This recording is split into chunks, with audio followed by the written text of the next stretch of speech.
You need to learn how to make your own extension cable. Stingers, as we call them in the film production industry, are super easy to make. Plus, doing it yourself can save you hundreds of dollars when compared to buying from the big box companies, especially if it's film production related. Because as most of us know, anything with the word film is going to be overpriced usually. I'm going to show you what materials to buy, how to wire it up, and I'm going to save you 30 to 50 bucks a stinger.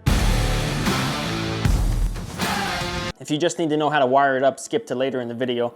But these are the materials that you're gonna want. You're gonna wanna buy just raw cable, which is like what I have here, and it's got bare ends, nothing attached. What I like to do is I go to Lowe's or Home Depot and I buy it in bulk. Sometimes you can find a local supplier that has it cheaper, but usually Home Depot or Lowe's has generally the best prices. You wanna find what's called 12-3 SJOOW cable, and usually it comes in 100-foot rolls. Or if you just wanna get it per foot, you can do that in store and have them cut it to length for you. 12-3 is usually the general cable for film production, as it has a 12 gauge copper with 3 conductors. You got your hot, your neutral, and your ground. Generally 12-3 can hold up to 20 amps and then go up to 300 volts on that cable. Now you could go with a lighter gauge cable like a 14-3, or you could go even heavier like a 10-3, depending on what application you want to use the cable in. Just make sure that whatever you're running through the cable is the appropriate cabling size for your volts and your amps. If you're trying to run more watts through a cable that can't handle it, then you could have a meltdown of a cable. You're also going to need to pick up the male and female Edison plugs that go on the ends. These are my favorite here.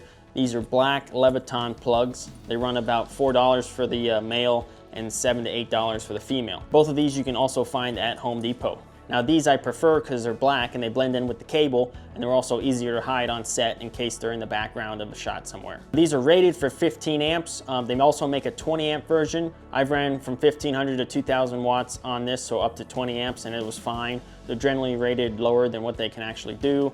If you want to go for the 20s, they're good too, but they're yellow, unless you find some black ones, but I want to go with the black because I'm not putting yellow at the ends of my cables. It's just not happening. So for reference, the SJOOW, the S stands for service, the J stands for junior, which means it's got up to a 300 volt rating. The OO stands for oil resistant insulating and oil resistant jacket. And the W stands for weather and water resistant. So this cable is a pretty heavy duty cable when it comes with the SJOOW rating or any kind of SJ rating. Once you get all your materials, all your tools you're really gonna need are a utility knife and a Phillips head screwdriver. All right, so what you wanna do is grab your cable, grab your utility knife of choice.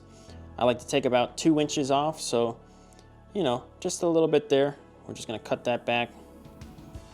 Just the outer jacket off. Just wanna score it. Just like that.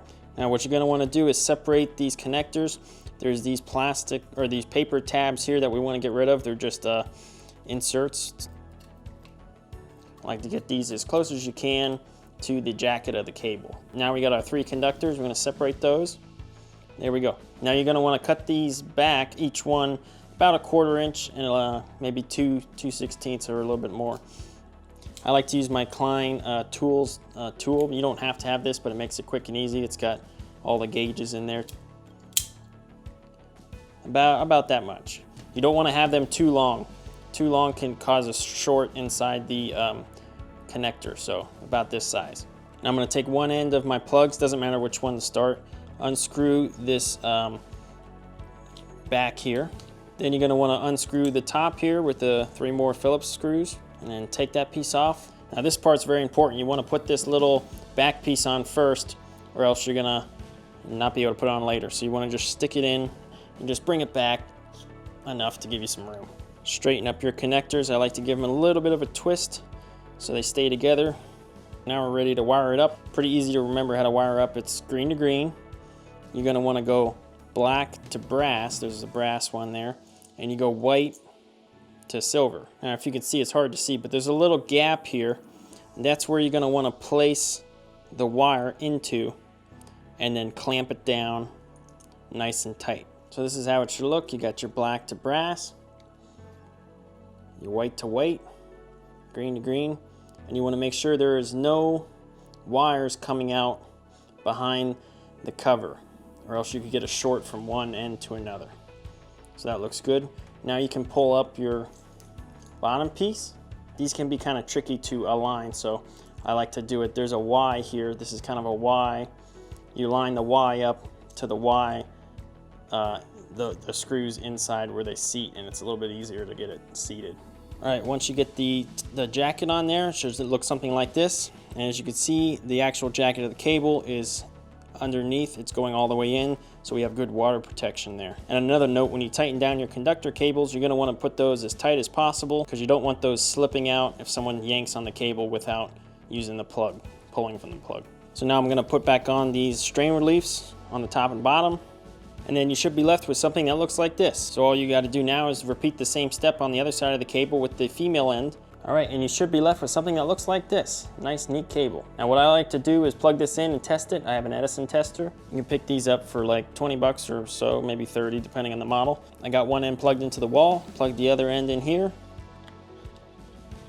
And as you can see, I got 2 green lights on the right. It means I'm good. The polarity's right, and the wiring's correct. Now the high-end stingers off websites like filmandvideolighting.com sell for about $174 for a 50-foot stinger. And on Film Tools, it's a little cheaper at $133 for a 50-foot stinger, which still seems insanely overpriced for basically the same cable by doing it yourself. Now I did find a slightly better company called Indu Electric that specializes in a lot of film production cabling and power supplying. They have a price of $117 for a 50-foot stinger. But keep in mind these prices were from a quote about 2 years ago, so I'm sure prices have gone up by then. But at the time, they were the best price I could find online. And if you need like, 50 or 100 of these cables, sometimes it's just easier and a little cheaper actually just to buy it from a distributor, and they can give you a better deal on pricing. Now if we calculate all the costs for materials and doing it the DIY route, we can see that the cable was around $174 for 100 feet, which comes out to $1.74 a foot of cable for 12.3. Adding in the connectors with one male at $4.50 with tax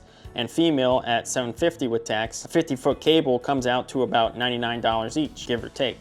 So buying a 100-foot roll with the connectors and doing it yourself is going to run you about $200 for 2 50-foot stingers. If you were to buy the 2 50-foots from a big box brand store, it would be about $250 to $270 depending on the price you got. So you're saving around $25 to $35 a stinger doing it yourself. Plus you can customize the sizes you want a lot easier by buying it in bulk and just cutting it to 15 feet, maybe 25, 50, or just going the full 100 feet if you want. So you save some money and you also learn how to do a little bit of electrical work, which every gaffer and electrician should have in their toolbox. Because eventually one of the plugs will come off, or a cable might get cut or even crushed by some vehicle or something. And knowing how to repair one quickly can be a great skill set and also save the day on set possibly. That's all I have for you guys today. If you enjoyed this video, please give me a like and subscribe. It really helps me out. If you want to see any more topics, let me know in the comments. We'll see you next week.